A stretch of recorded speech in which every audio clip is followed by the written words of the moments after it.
And it came to pass in those days that there went out a decree from Caesar Augustus that all the world should be taxed. And all went to be taxed, every one into his own city. And Joseph also went up from Galilee, out of the city of Nazareth into Judea, unto the city of David, which is called Bethlehem, to be taxed with Mary, his espoused wife, being great with child. And so it was that while they were there, the days were accomplished that she should be delivered. And she brought forth her firstborn son, and wrapped him in swaddling clothes, and laid him in a manger, because there was no room for them in the inn. And there were in the same country shepherds abiding in the field, keeping watch over their flock by night.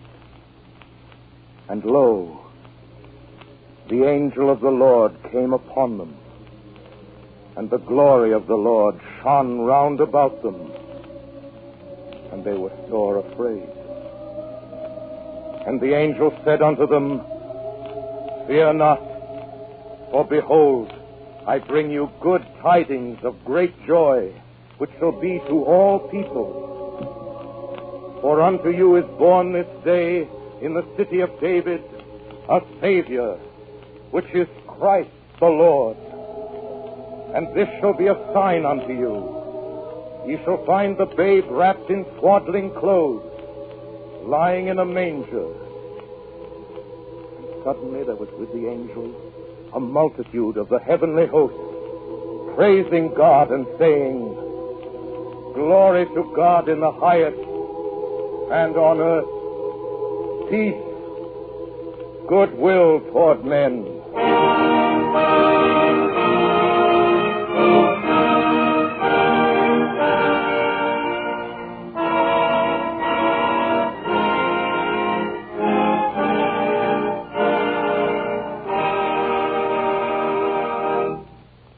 I just read you the story of the Nativity as told by St. Luke in the Bible, according to King James.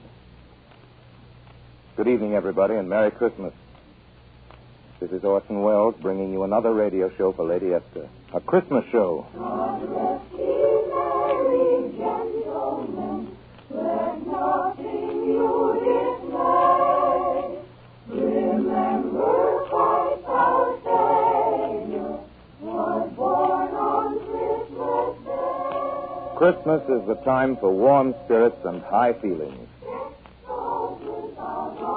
The season to hang a holly wreath on your door and set up a fir tree near your heart. The season when everyone's heart beats a little faster, including the postman. And at this time of year, for 10 cents worth of mistletoe, you can kiss anybody you want to. It's the only time of the year a lot of people ever sing a song. Good King went up the town on the feast of Stephen, when the snow lay round their Above all, it's the time for good things, for plum puddings and Santa Claus and Dunder and Blitzen and Tom and Jerry. Here in America, our way of celebrating Christmas, like our very population, comes to us from many lands. From the old Scandinavian Druids, we've taken the mistletoe and the happiness it stands for. From the French, we've learned to sing a glad Noel. From England, we've adopted holly and the Yule log. From the old legends of Middle Europe, we've taken the Christmas tree and the first chimneys Santa Claus ever climbed down were in Holland. We've made certain changes. American children know, for instance, that wooden shoes won't stretch while stockings will. But the changes aren't the important thing. What doesn't change is what's important about Christmas. And on this Christmas 1941, that's a good thing to remember. God rest you merry, ladies and gentlemen. Let nothing you dismay.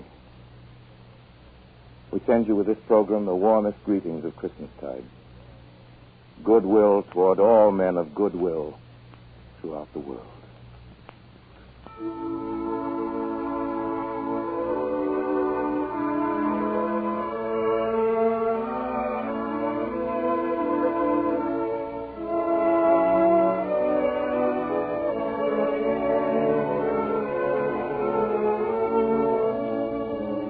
Our story tonight is an apostrophe to the spirit of giving.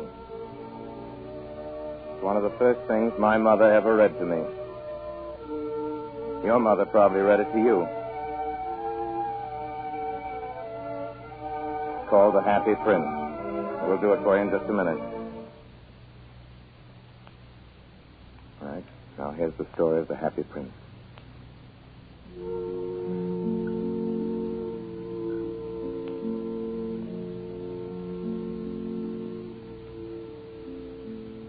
High above the city, on a tall column, stood the statue of the Happy Prince. He was gilded all over with thin leaves of fine gold. For eyes, he had 2 bright sapphires, and a large ruby glowed on his sword hilt. He was very much admired indeed. One night there flew over the city a little swallow on his way south to the pyramids in Egypt. He stopped when he saw the statue on the tall column. I will put up here for the night. This is a fine position with plenty of fresh air. I have a golden bedroom. Just as the swallow prepared to go to sleep, a large drop of water fell on him. What a curious thing. There's not a single cloud in the sky. And yet it's raining. The climate here in the north is really dreadful. Then another drop fell. What's the use of a statue if it cannot keep the rain off? I must look for a good chimney pot. But before he'd opened his wings, a third drop fell. And he looked up and saw... what did he see? The eyes of the Happy Prince were filled with tears, and tears were running down his golden cheeks. Who are you? I am the Happy Prince. Why are you weeping then? When I was alive and had a human heart, I did not know what tears were. My courtiers called me the Happy Prince, and happy indeed I was, if pleasure be happiness. Now that I am dead, I am up here so high, I can see all the ugliness and all the misery of my city.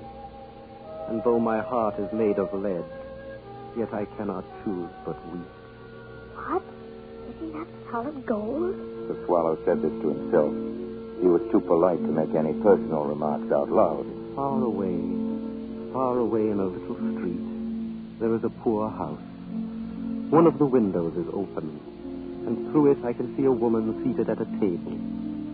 Her face is thin and worn, and she has coarse red hands, all pricked by the needle, for she is a seamstress. She is embroidering passion flowers on a satin gown for the loveliest of the Queen's maids of honor to wear at the next court ball. In a bed, in the corner of the room, her little boy is lying ill. He has a fever and is asking for oranges. His mother has nothing to give him but river water, so he is crying.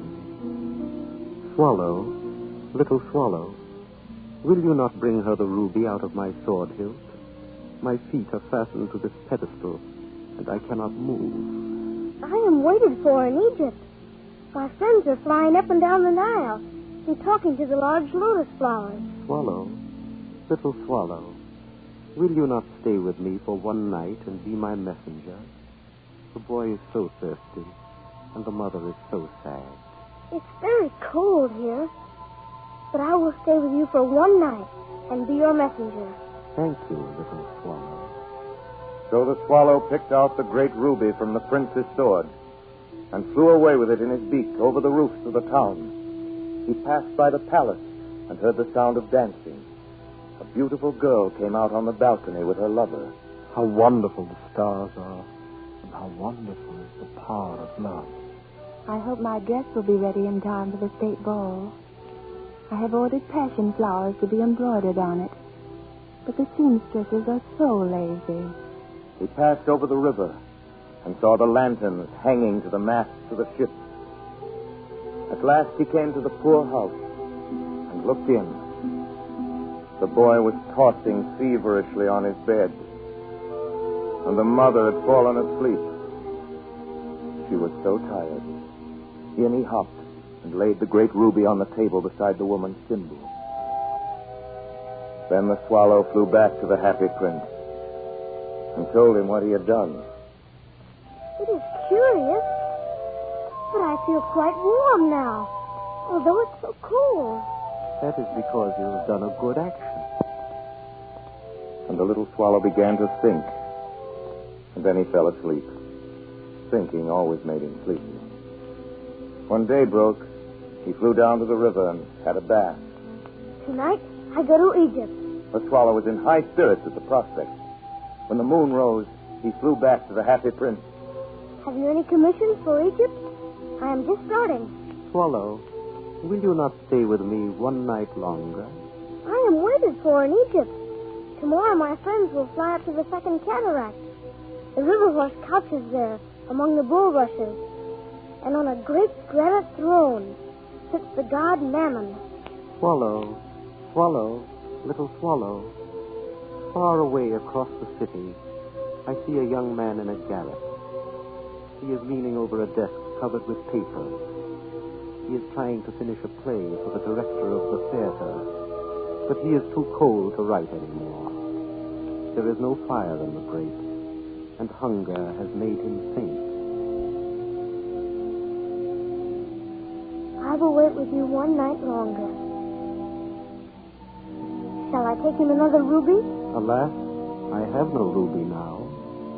My eyes are all that I have left. They are made of rare sapphires, which were brought out of India 1,000 years ago. Pluck out one of them and take it to him. He will sell it to the jeweler and buy firewood and finish his play.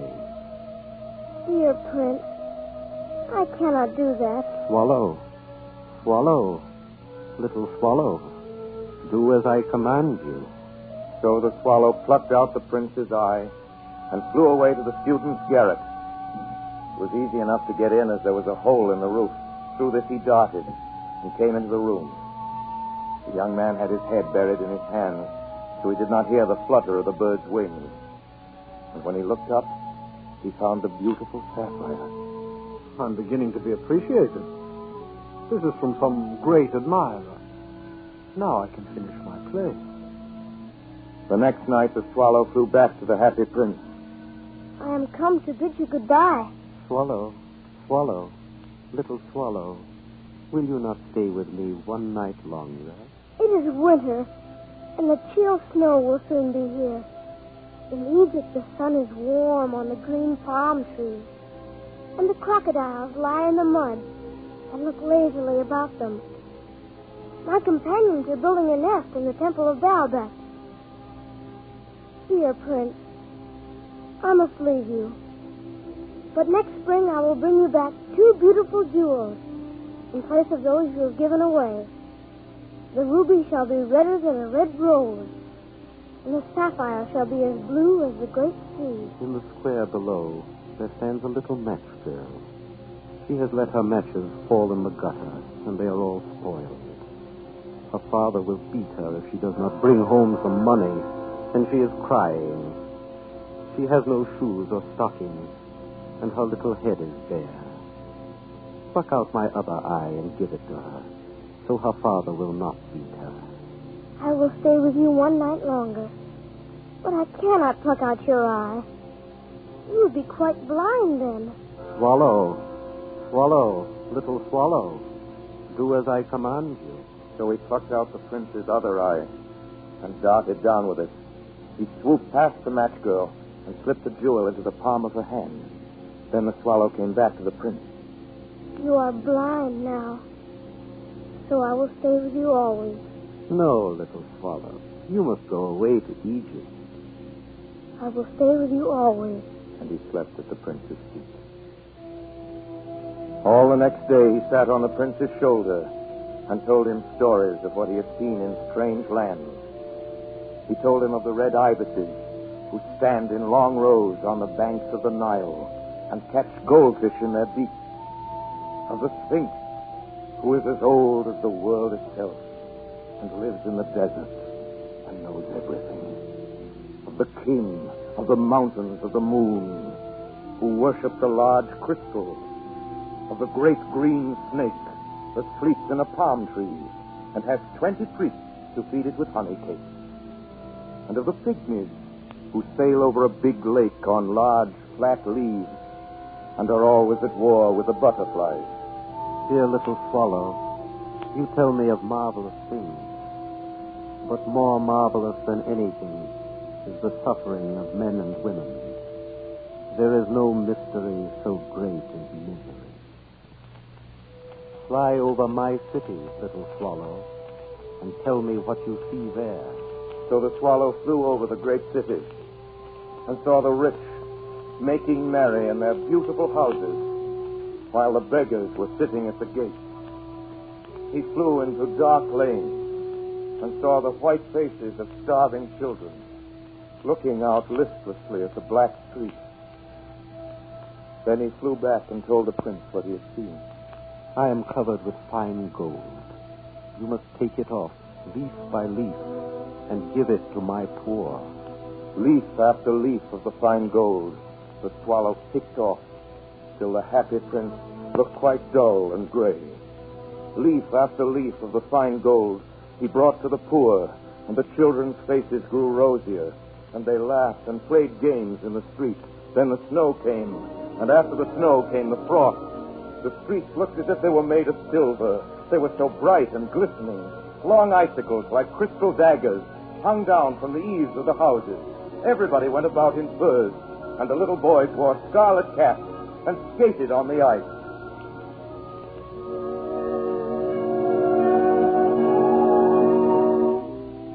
The poor little swallow grew colder and colder. He would not leave the prince. He loved him too well. He picked up crumbs outside the baker's door when the baker was not looking. Tried to keep himself warm by flapping his wings. But at last he knew that he was going to die. He had just enough strength to fly up to the prince's shoulder once more. Goodbye, dear prince. Will you let me kiss your hand? I am glad that you are going to Egypt at last, little swallow. You have stayed too long here. It is not to Egypt that I am going. I am going to the house of death. Death is the brother of sleep. Is he not? And he kissed the happy prince on the lips and fell down dead at his feet. At that moment, a curious crack sounded inside the statue, as if something had broken. The fact is that the leaden heart had snapped right in two. Certainly it was a dreadfully hard frost. Early the next morning, the mayor was walking in the square below in company with the town councilors. As they passed the column, he looked up at the statue. Dear me, how shabby the happy prince looks. And here is actually a dead bird at his feet. We must really issue a proclamation that birds are not to be allowed to die here. And the town clerk made a note of the suggestion. So they pulled down the statue of the happy prince. And then they melted the statue in a furnace. And the mayor held a meeting of the corporation to decide what was to be done with the metal. We must have another statue, of course. It shall be a statue of myself. Of myself. Of myself. Of myself. Said each of the town councilors, and they quarreled. When I last heard of them, they were quarreling still. What a strange thing. Said the overseer of the workmen at the foundry. This broken lead heart will not melt in the furnace. We must throw it away. So they threw it on a dust heap, where the dead swallow was also lying. Bring me the two most precious things in the city, said God to one of his angels. And the angel brought him the leaden heart and the dead bird. You have rightly chosen, said God. For in my garden of paradise, this little bird shall sing forevermore. And in my city of gold, the happy prince shall praise me.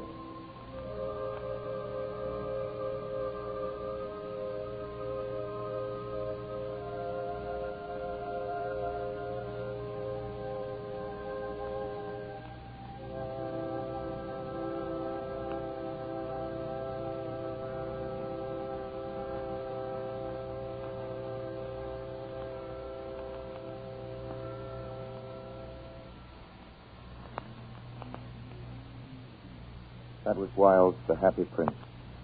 The music was by Bernard Herrmann. There's more to our Christmas show, but right here I'd like to tell you the good news about next week's program. Our store is a new one, and it's the best thing of its kind that's come our way this year. And our guest is Miss Rita Hayworth. Now about tonight. I'm going to do something of G.K. Chesterton's. I stumbled on it the other day. It isn't new, but it isn't very well known either. It might have been written especially for tonight. Especially for this Christmas, 1941.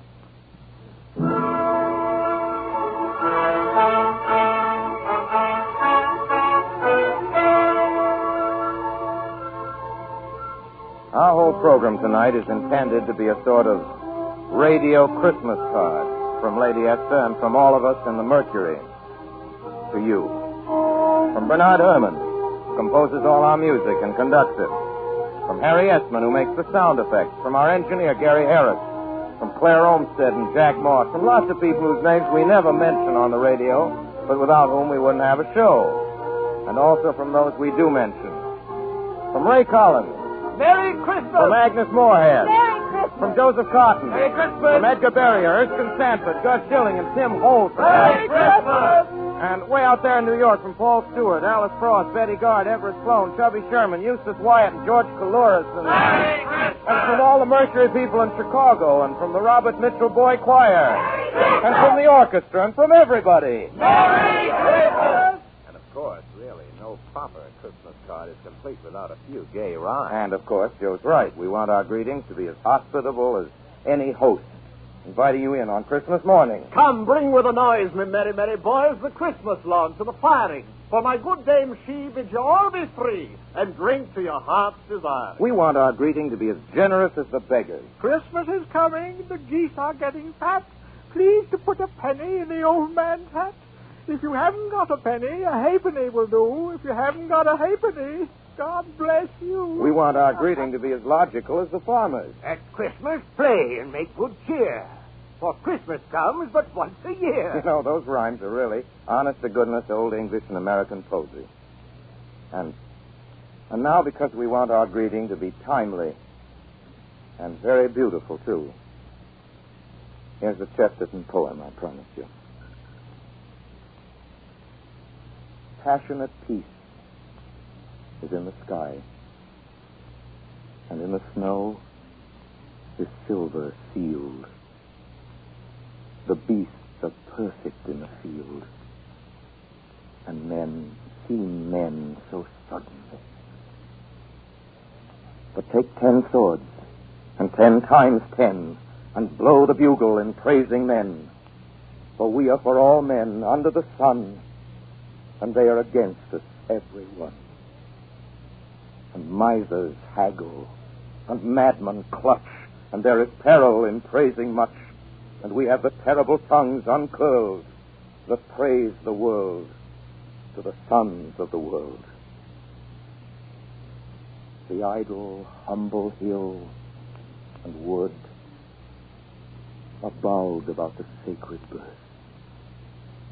and for one little hour the earth is lazy with the love of good. But ready are you, and ready am I, if the battle blow and the guns go by. For we are for all men under the sun, and they are against us, every one. And the men that hate herd all together, the pride and gold and the great white feather. And the thing is graven in star and stone, that the men who love are all alone. Hunger is hard, and time is tough. But bless the beggars and kiss the kings, for hope has broken the heart of things, and nothing was ever praised enough. But hold the shield for a sudden swing, and point the sword when you praise a thing. For we are for all men under the sun, and they are against us, every one, and meme and merchant, thane and thrall, hate us because we love them all. Only till Christmas tide go by. Passionate peace was in the sky.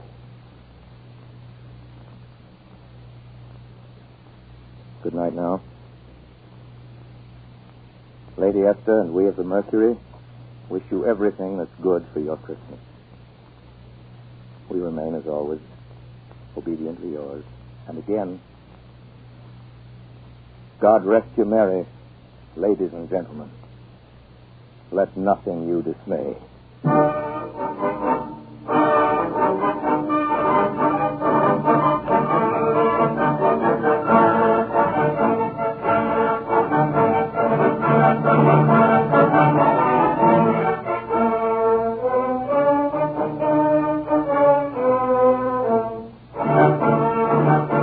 This is the Columbia Broadcasting System.